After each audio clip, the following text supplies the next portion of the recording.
اعوذ باللہ من الشیطان الرجیم بسم اللہ الرحمن الرحیم ارأیت الذی یکذب بالدین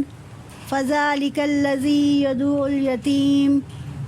ولا یحض علی طعام المسکین فویل للمصلین الذین هم عن صلاتهم ساہون الذین هم یراؤون ویمنعون الماعون۔ سورۃ الماعون مکی، 1 رکوع اور 7 آیات پر مشتمل ہے۔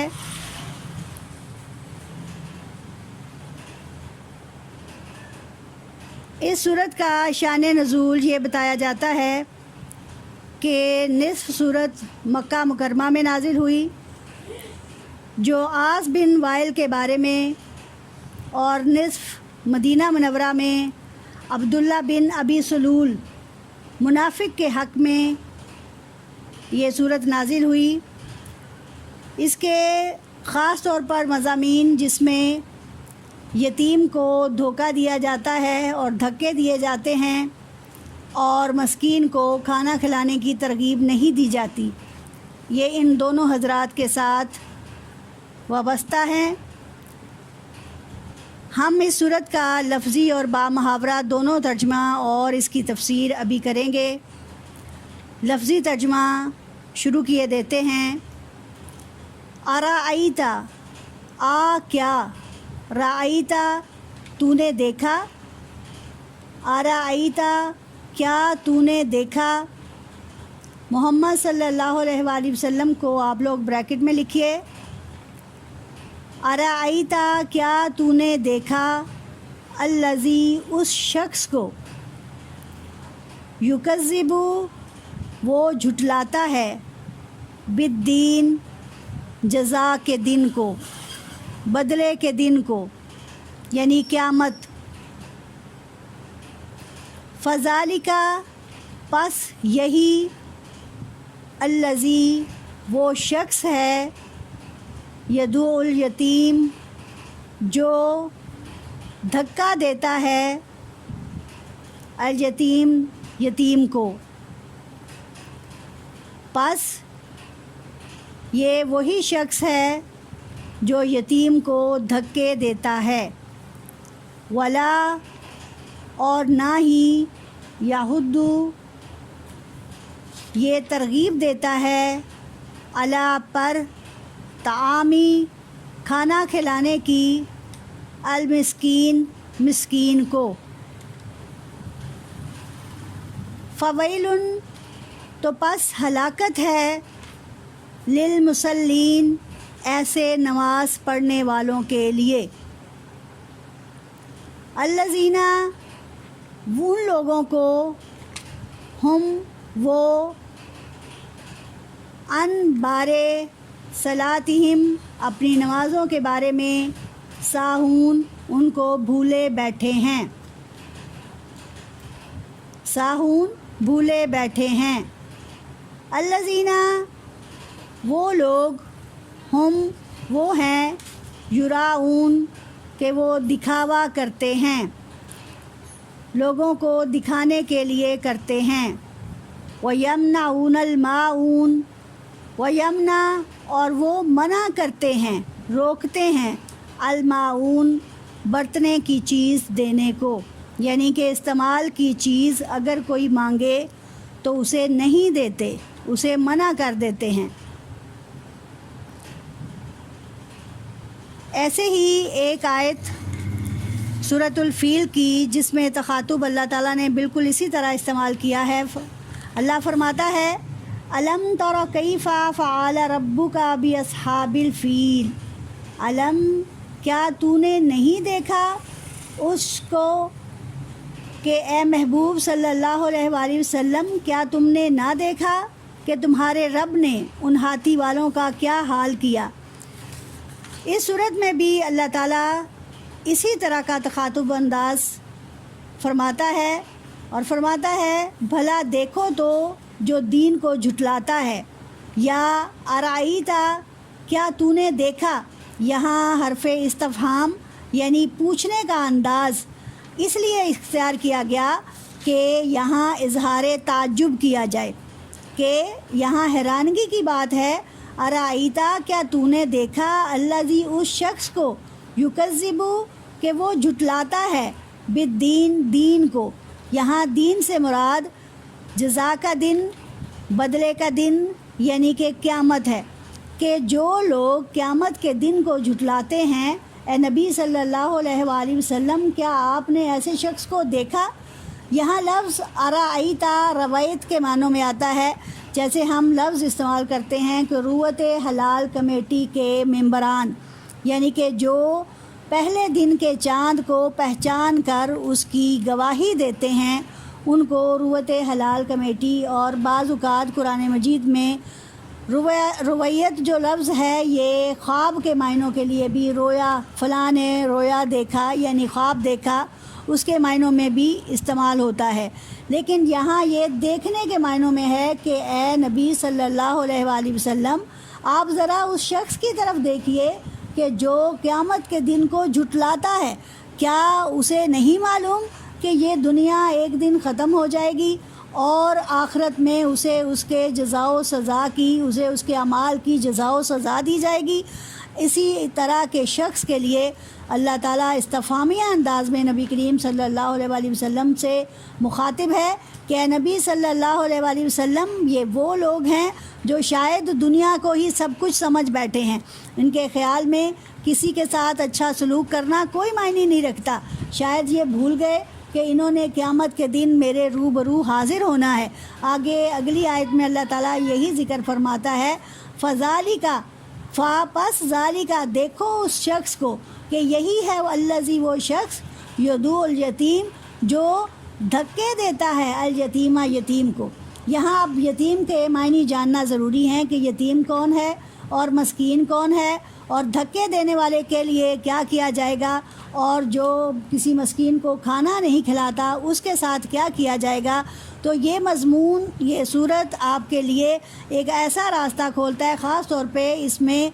4 سے 5 کام ہیں، جیسے پہلے سے اگلی آیت میں جھٹلانے والوں کے لیے کیا کہا گیا کہ یہ وہ لوگ ہیں جو لوگوں کو، جو ظالموں کو دھکے دیتے ہیں، نمبر 1۔ دوسرے میں کہا گیا کہ یہ مسکین کو کھانا کھلانے کی ترغیب نہیں دیتے۔ نمبر 3، ہلاکت ہے ان لوگوں کے لیے جو نماز نہیں قائم کرتے،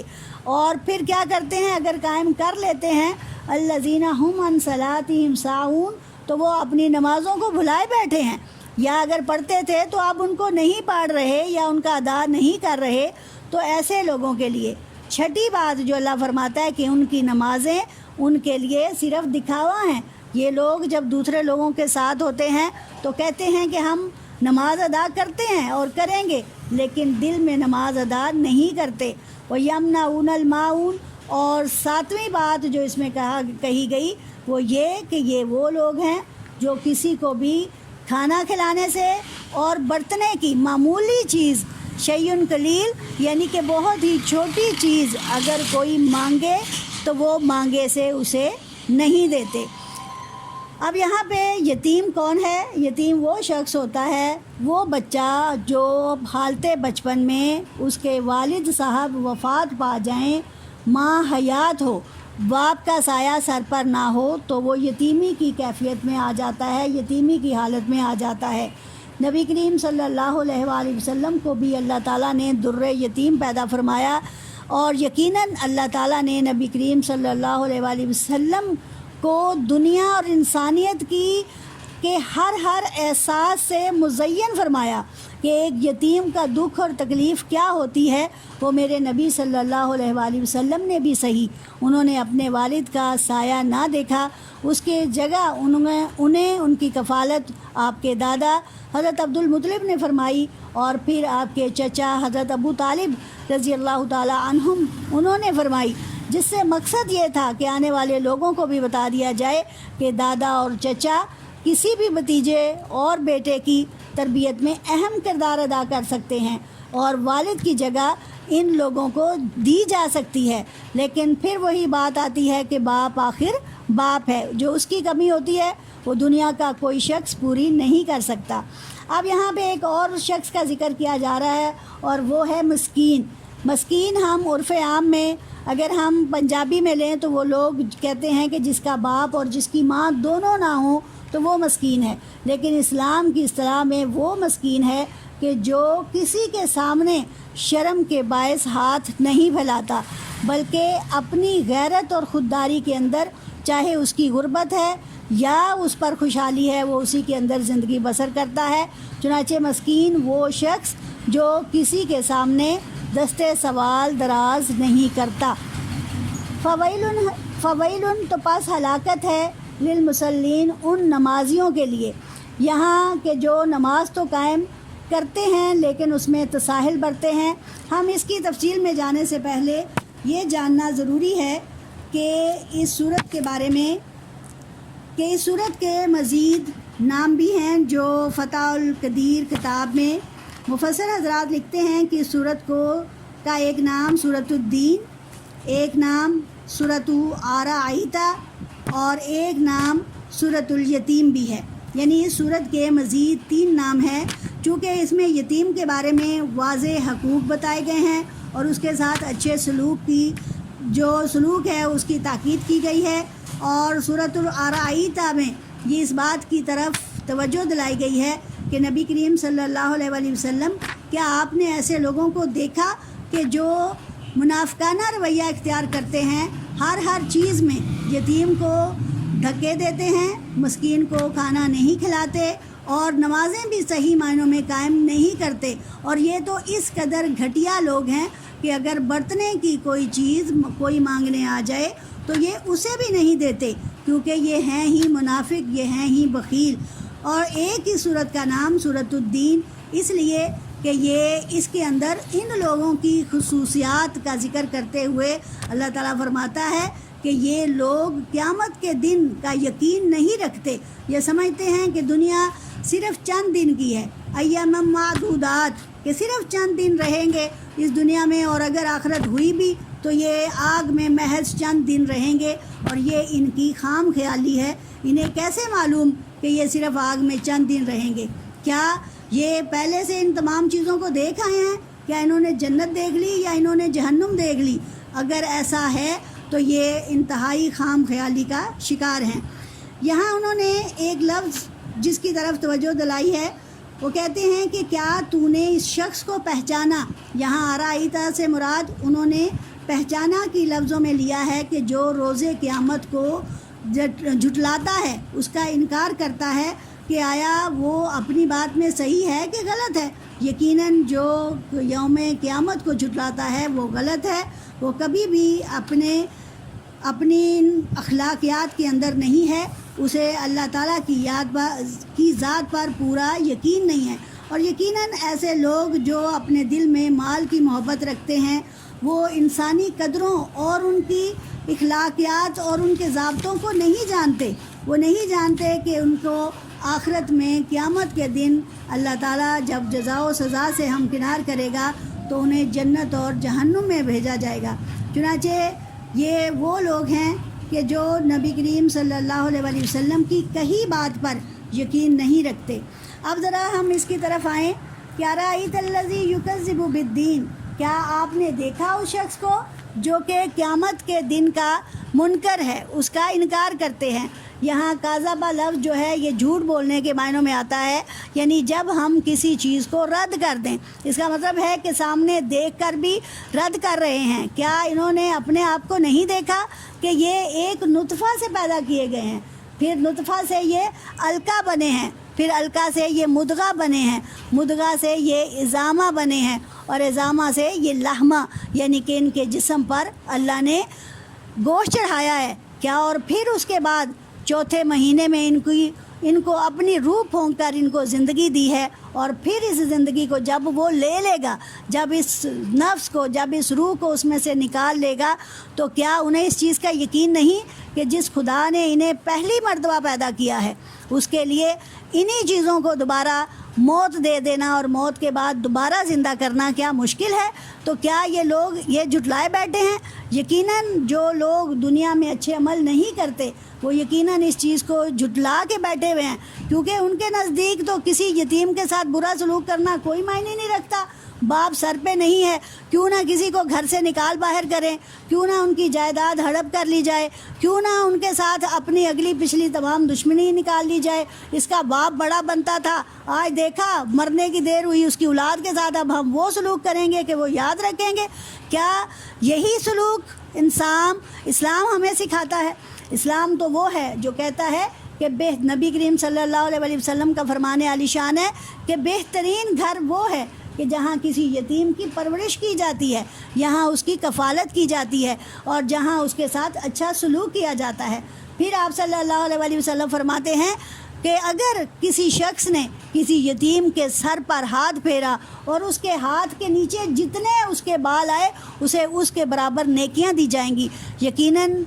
یتیم کے ساتھ اچھا سلوک کرنے کی سنت اور اسوہ جو ہمیں نبی کریم صلی اللہ علیہ وسلم کی زندگی سے ملتا ہے شاید کہیں اور سے ملے، کیونکہ آپ صلی اللہ علیہ وسلم وہ نبی آخر الزماں ہیں کہ جنہوں نے یتیم کے ساتھ اچھا سلوک کرنے کے جھنڈے گاڑ دیے۔ آپ صلی اللہ علیہ وسلم بازار سے گزر رہے ہیں کہ بچہ روتا ہوا آ رہا ہے اور آپ صلی اللہ علیہ وسلم اس سے پوچھتے ہیں کیا ہوا؟ تو جواب ملتا ہے کہ میرا باپ نہیں ہے اور آج عید کا دن ہے، میرے پاس کپڑے نہیں۔ تو نبی کریم صلی اللہ علیہ وسلم سر پر دستے شفقت پھیرتے ہیں اور اسے اپنے ساتھ لے جاتے ہیں اور کہتے ہیں کہ آج سے محمد تیرا باپ ہے، آؤ میرے ساتھ کہ تمہیں کبھی بھی باپ کی کمی محسوس نہ ہوگی۔ کیا آپ جانتے ہیں کہ وہ شخص کون تھے؟ وہ حضرت انس بن مالک، آپ صلی اللہ علیہ وسلم کے غلام اور خادم، نبی کریم صلی اللہ علیہ وسلم کی خدمت میں 10 سال تک رہے، لیکن آپ صلی اللہ علیہ وسلم نے آج تک اف تک بھی نہ ان کو کہا۔ یہ ہوتے ہیں یتیم کے ساتھ اچھا سلوک کرنے والے، اور ایسے اچھا سلوک کیا جاتا ہے۔ ایک مرتبہ حضرت انس بن مالک کہتے ہیں کہ میں بازار چلا گیا اور میرا مقصد یہ تھا کہ آج میں باہر دیر لگاؤں گا تو آپ صلی اللہ علیہ وسلم مجھ سے ناراض ہوں گے، لیکن ناراض کیا ہونا تھا، وہ تو آپ صلی اللہ علیہ وسلم ان کے پیچھے پیچھے چل دیے کہ کیا ہوا، آج انس ابھی تک گھر نہیں آیا۔ یہ ہوتے ہیں یتیم کے ساتھ اچھا سلوک کرنے والے۔ اور یہاں کیا ہے، عاص بن وائل جیسے لوگ اور عقبہ بن معیط جیسے لوگ اور عبداللہ بن ابی سلول جیسے لوگ یہ تو صرف یتیموں کو دھکے دیتے ہیں، اور یقیناً نبی کریم صلی اللہ علیہ وسلم بھی وہ در یتیم تھے کہ آپ کے والد آپ کی پیدائش سے 2 ماہ قبل ہی وفات پا گئے۔ دادا نے اور آپ کے چچا نے آپ کے ساتھ جو سلوک کیا وہ اپنی مثال آپ ہے، لیکن ان لوگوں نے کہیں پہ بھی نبی کریم صلی اللہ علیہ وسلم کو تکلیف دینے کا موقع ضائع نہیں کیا۔ اور پھر اللہ نے ان کی صفت بتائی ہے کہ یہ وہ لوگ ہیں جو یتیم کو دھکا دیتے ہیں، یہ وہی لوگ ہیں نہ تو کسی کو یتیم کے ساتھ اچھا سلوک کرنے دیتے ہیں اور نہ ہی یہ خود کرنے والے ہیں۔ پھر یہ وہ لوگ ہیں کہ جو مسکین کو کھانا نہیں کھلاتے، نہ خود کھلاتے ہیں نہ ہی کسی اور کو ترغیب دیتے ہیں۔ ہمارا دین آپ پورا کا پورا دیکھ لیں، اس کا نچوڑ نکال لیں تو علماء اکرام نے اس چیز کا، ہمارے دین اسلام کا ایک ہی نچوڑ سامنے لائے ہیں کہ ان میں 2 باتیں آتی ہیں۔ نمبر 1 کہ اگر تمام عبادات کو دیکھ لیں تو ان میں نیت یعنی خلوص کو دخل ہے، اور اگر تمام اعمال کو دیکھ لیں اور ان میں اچھے عمل کو دیکھ لیں تو وہاں یتیم اور مسکین کے ساتھ اچھا سلوک کرنے کی ہے کہ اگر مسکین کو کھانا کھلا دیا گویا آپ نے تمام نیکی کے کام کر ڈالے۔ تو کوشش کیجئے کہ اپنے ارد گرد ایسے لوگوں کو تلاش کریں اور کسی کو بھوکا مت سونے دیں اور ان کے ساتھ اچھا سلوک کریں اور جتنا ہو سکے کسی کی مدد کریں۔ نبی کریم صلی اللہ علیہ وسلم کی تو جو حالت تھی کہ آپ صلی اللہ علیہ وسلم نے اسوہ حسنہ کو اعلیٰ ترین مقام تک پہنچا دیا، کیونکہ آپ صلی اللہ علیہ وسلم نے فرمایا انما بعثت لیتمم مکارم الاخلاق، کہ بے شک اللہ تعالیٰ نے مجھے اخلاق کی بلندیوں پر پہنچانے کے لیے بھیج دیا ہے۔ لیکن آپ کے اصحاب نے بھی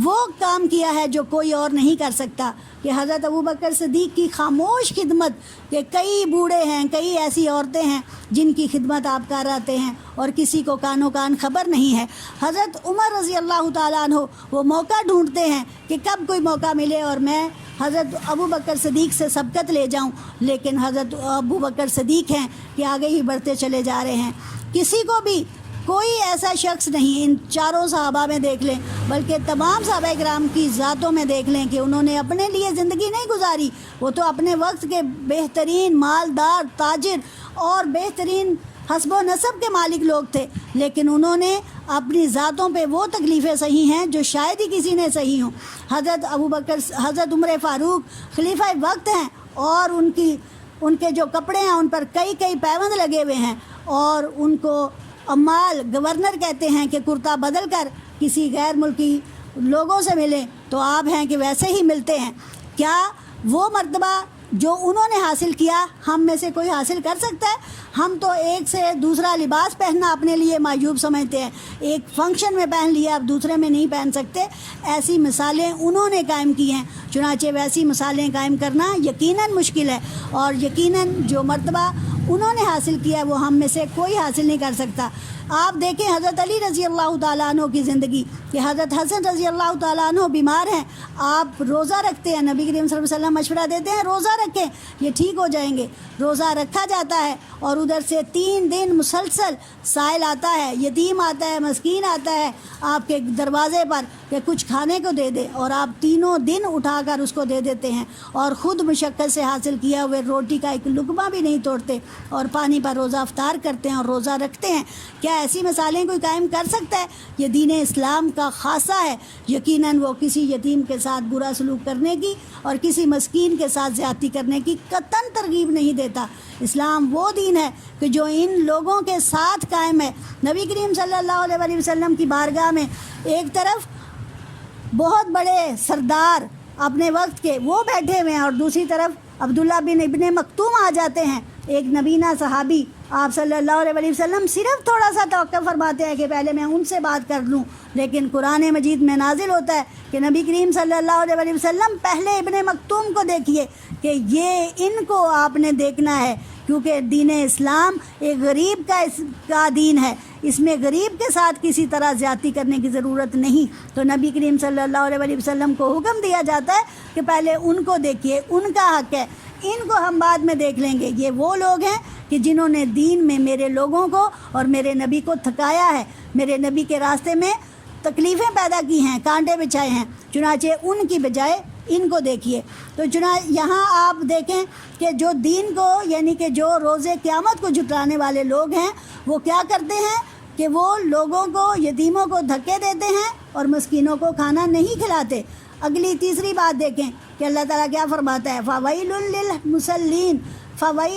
ویل ایک مقام ہے جہنم میں، اس کا نام بھی ہے، لیکن یہاں پہ ہلاکت ہے ان لوگوں کے لیے، خاص طور پہ یہاں مسلمان کا ذکر ہو رہا ہے۔ فویل للمصلین کہ یہ وہ لوگ ہیں جو نماز قائم ہی نہیں کرتے، یا ان کی نمازیں انہیں ہلاکت کی طرف ڈال دیتی ہیں۔ کافروں اور منافقوں کی نمازیں کیا تھی؟ کافر تو خانہ کعبہ کے گرد وہاں کھڑے ہو کر محض تالیاں بجاتے تھے، سیٹیاں بجاتے تھے اور کہتے تھے یہ ہماری نماز ہے۔ اسلام ایسی نماز کی ترغیب نہیں دیتا۔ اسلام میں تو خضوع و خشوع کا یہ عالم ہے کہ نماز پڑھو تو ایسے لگے کہ جیسے تم خدا کو دیکھ رہے ہو۔ اگر یہ کیفیت نہیں ہے تو یہ ہو کہ جیسے خدا تمہیں دیکھ رہا ہے، اور اگر ایسا بھی نہیں ہے تو کم از کم یہ ضرور ہو کہ تم اپنے اللہ کو دیکھ رہے ہو۔ اور یہ ایسی جگہوں پہ، اور ہم کیا کرتے ہیں، ہم مسلمانوں نے نماز قائم کرنے کے جو مقام انہوں نے حاصل کیے تھے کہ حضرت علی رضی اللہ تعالیٰ عنہ کی نماز رہ جاتی ہے اور سورج غروب ہوتا ہے تو وہ روتے ہیں، وہ پریشان ہیں کہ نبی کریم صلی اللہ علیہ وسلم کے کہنے پر اللہ تعالیٰ دوبارہ سے سورج کو طلوع فرما دیتا ہے اور وہ نماز ادا کرتے ہیں۔ وہاں وہ نمازوں کا حالت ہے کہ جہاں تیر لگتے ہیں تو عین نماز کی حالت میں نکالے جاتے ہیں، وہاں تکلیف اور خضوع و خشوع اس حد تک آپس میں مکس ہو جاتے ہیں۔ اور یہاں یہ ہے کہ لوگ محض دکھاوے کے لیے نمازیں پڑھتے ہیں، محض دکھاوے کے لیے اپنی عبادات کا انجام کرتے ہیں۔ آپ اللہ تعالیٰ فرماتا ہے حدیث قدسی میں، نبی کریم صلی اللہ علیہ وسلم نے فرمایا کہ میرا اللہ فرماتا ہے کہ کل قیامت کے دن لوگ اس حالت میں آئیں گے کہ ان کے پاس ڈھیروں نمازیں ہوں گی، ان کے پاس ڈھیروں روزے ہوں گے، انہوں نے کئی حج کیے ہوں گے، لیکن انہوں نے لوگوں کو ستایا ہوگا، ان کو گالی دی ہوگی، ان کا مال کھایا ہوگا، ان کو تکلیف پہنچائی ہوگی، تو ایسے لوگوں کا تمام عبادات اور تمام نیکیاں لے کر ان غریبوں میں جن کے ساتھ انہوں نے برا سلوک کیا ہوگا ان کو دے دی جائیں گی، اور ان کی تمام برائیاں اور خامیاں اور گناہ لے کر ان عبادت گزاروں کو دے دیے جائیں گے، یہاں تک کہ ان کے پاس پلڑے میں باقی کچھ نہ بچے گا۔ یہ حالت ہے کہ اب ہم کیا کرتے ہیں، نماز قائم کرتے ہیں اور وہی نماز ہم لوگوں کو دکھانے کے لیے لمبی کر دیتے ہیں، اور کبھی یہ ہے کہ نماز پڑھی ہے اس کا تسلسل توڑ دیتے ہیں کہ 1 پڑھی ہے، 2 پڑھی ہیں، 4 پڑھی ہیں، 2 چھوڑ دی ہیں، اور وقت کو دیکھتے ہیں، ہاں جی موسم ہمارا ہو گیا جی خراب، سردی بہت ہے، مجھ سے اٹھا نہیں جا رہا، پانی بہت ٹھنڈا ہے، میں نماز نہیں پڑھوں گی، چلو نہیں پڑھتی، اللہ معاف کر دے گا۔ پھر یہ ہوا کہ بہت گرمی ہے، نہیں بیٹھا جا رہا، پسینہ سر سے پاؤں تک چھلک رہا ہے، اور پھر ہم کہتے ہیں نماز نہیں پڑھتا، چلو اگلے وقت میں جا کے ملا کے پڑھ لوں گا۔ یہ انہی لوگوں کے لیے ہلاکت ہے کہ جو نماز کو غیر اہم سمجھتے ہیں، اور یہ اس لیے نماز کو غیر اہم سمجھتے ہیں کہ یہ یوم قیامت کو جھٹلاتے ہیں، کیونکہ قیامت کے دن سب سے پہلا سوال آپ کی نماز ہی کے بارے میں ہوگا، پوچھا جائے گا کہ تو نے نماز پڑھی کہ نہیں پڑھی۔ چنانچہ نماز کا پڑھنا بہت ضروری ہے۔ پھر اللہ تعالیٰ فرماتا ہے، یہاں پہلے سیغے میں دیکھیں کہ قرآن کی اس سورت کی آیت نمبر 1 اور 2 دونوں میں اللہ زی کا لفظ استعمال ہوا ہے، اور اللہ زی عربی میں واحد شخص کے لیے استعمال ہوتا ہے، واحد ہستی کے لیے، خود اللہ تعالیٰ کی ذات کے لیے بھی استعمال ہوا ہے، لیکن الذین ان سے مراد وہ لوگ ہیں، یہ جمع کے صیغے کے لیے استعمال ہوتا ہے، اور ان سے مراد وہ لوگ ہیں عن صلاتہم کہ وہ اپنی نمازوں کو ساہون بھولے بیٹھے ہیں۔ ساہون یہ سجدہ سہو کا آپ نے نام سنا ہوگا، سہو کا مطلب ہے بھولنا، تو ساہون کا مطلب ہوا کہ آپ اپنی نمازوں کو بھلائے بیٹھے ہیں، ان میں تساہل برت رہے ہیں، ان میں سستی کر رہے ہیں۔ چنانچہ نمازوں کا ادا کرنا اور خضوع و خشوع کے ساتھ ادا کرنا، اور تمام مناسک کو انتہائی ترتیب کے ساتھ اور محبت کے ساتھ اور عشق کی نماز ادا کرنا یقیناً اس بات کا تقاضا کرتا ہے کہ ہم اللہ کے بندے ہیں، چنانچہ بندگی کا حق ادا کیا جائے، اور اس کے لیے نماز بہترین ذریعہ ہے۔ اللہ تعالیٰ کی اتنی نعمتیں، اتنے کرم، اور نماز صرف وہ واحد ذریعہ ہے جس میں ہم نماز یقیناً ذکر کی ایک فارم ہے، اور نماز ہی کے ذریعے ہم اللہ تعالیٰ کا زیادہ سے زیادہ شکر ادا کر سکتے ہیں۔ اب آ جائیں اسی جو سبجیکٹ ہے، اسی مضمون کو انہوں نے آگے اللہ تعالیٰ کیسے بیان کرتا ہے کہ الذین ہم یراؤون، یہ وہ لوگ ہیں کہ ہم یراؤون جو اپنی نمازوں کا دکھاوا کرتے ہیں۔ یہاں نمازوں کا دکھاوا نہیں، اگر آپ اس کو پچھلی آیات کے ساتھ اکٹھا کریں تو آپ کو معلوم ہو کہ اگر کسی گھر میں یتیم کے ساتھ اچھا سلوک کیا جاتا ہے یا دکھائی دیتا ہے تو وہ تصویر کا ایک رخ ہے، وہ لوگوں کے سامنے ان کے ساتھ شفقت کا رویہ کیا جاتا ہے، اور اندر کھاتے ان کا مال اپنے مال میں ملا کر ہڑپ کر لیا جاتا ہے۔ پھر آپ دیکھتے ہیں کہ وہ کچھ لوگ وہ ہیں جو بڑے نرم ہیں اور لوگوں کے ساتھ، مسکینوں کے ساتھ بہت اچھا سلوک کرتے ہیں، لیکن ان کے اندر کی بات آپ نہیں جانتے، اللہ ہی جانتا ہے بہتر۔ یعنی کہ یہ وہ لوگ ہیں کہ جن کا کوئی بھی کام، اگر کسی یتیم کے ساتھ اچھا سلوک کیا یا کسی مسکین کو کھانا کھلایا اور اگر نمازیں قائم کی، تو یہ سارے کے کام بعض لوگوں کے محض دکھاوا ہیں، محض دھوکہ ہیں، محض جھوٹ ہے۔ چنانچہ اپنے عبادات میں اور اپنے اعمال کے اندر اخلاص کی ضرورت ہے، اخلاص کو قائم کیا جائے، اور محض دکھاوے اور پریشانی، محض دکھاوے کو اپنی زندگی کا حصہ نہ بنا لیا جائے۔ جیسے ہمارے حکمران ہیں کہ ایک اینٹ لگاتے نہیں، کیمرے پہلے آن ہو جاتے ہیں۔ کیا مقصد ہے اس چیز کا؟ کہ لوگوں کو دکھایا جائے کہ ہماری حکومتیں کیا کر رہی ہیں۔ یا یہاں تو چلیں حکومتوں کی بات، آپ تو ایک سے دوسرے شخص کو دیکھ لیں کہ نیکی کی نہیں جاتی، ویڈیو پہلے وہاں پہ اپلوڈ کر دی جاتی ہیں، ویڈیو پہلے بنا لی جاتی ہے۔ تو خدا را ان تمام چیزوں سے بچیے۔ اللہ تعالیٰ نے تمام عبادات میں اور تمام اعمال میں آپ کو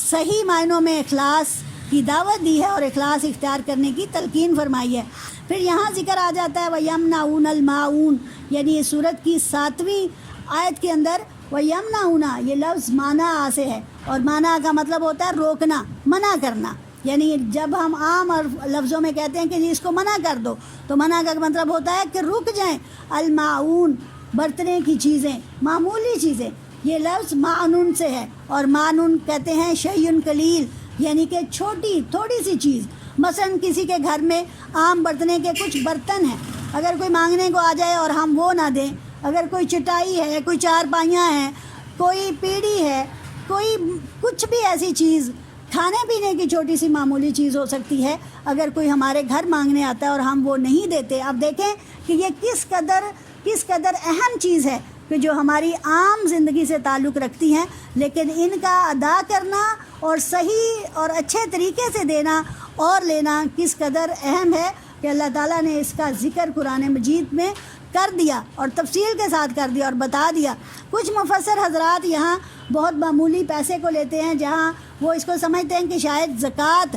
چونکہ زکوٰۃ آپ کے پیسے کی ایک بہت معمولی اور چھوٹی سی مقدار ہے، اس معنوں میں لیا جاتا ہے کہ یہ زکوٰۃ کے لیے استعمال ہوتا ہے، لیکن عرف عام میں مفسرین حضرات اس کو برتنے کی، یعنی کہ عام طور پر ہم جو ایک دوسرے سے لینے دینے کی چیز لیں یا دیں اور اس میں تساہل کریں اور نہ دینا پسند کریں، تو اس سے منع کیا گیا ہے۔ میرا بچپن خود اس بات میں گزرا ہے کہ ہمارے ہاں اگر کسی کی شادی ہوتی تو چارپائیاں کتنے ہی مہمان، کتنے ہی ہمسائے دے جاتے، کتنے ہی گھروں سے جا کر بستر اکٹھے کر لیے جاتے، کتنے ہی گھروں سے پیڑھیاں اور چارپائیاں لے آتے اور وہ بڑے اچھے طریقے سے ہو جاتا، اپنی بیٹھکیں کھول دیتے کہ یہاں اپنے مہمان بٹھائیں اور یہاں ایسے کریں اور ہم آپ کے مہمانوں کی عزت اور قدر کرنے کو تیار ہیں۔ لیکن آج کے معاشرے میں آپ دیکھ لیں، ایک گھر سے دوسرا گھر جڑا ہوا ہے اور کسی کو پتہ نہیں ہے کہ ان کے گھر کیا ہو رہا ہے، کیا اس نے کھانا بھی کھایا ہے کہ نہیں، کیا میرا ہمسایہ بھوکا تو نہیں سو گیا۔ یہ تمام باتیں ہمیں نبی کریم صلی اللہ علیہ وسلم نے فرمائی کہ وہ گھر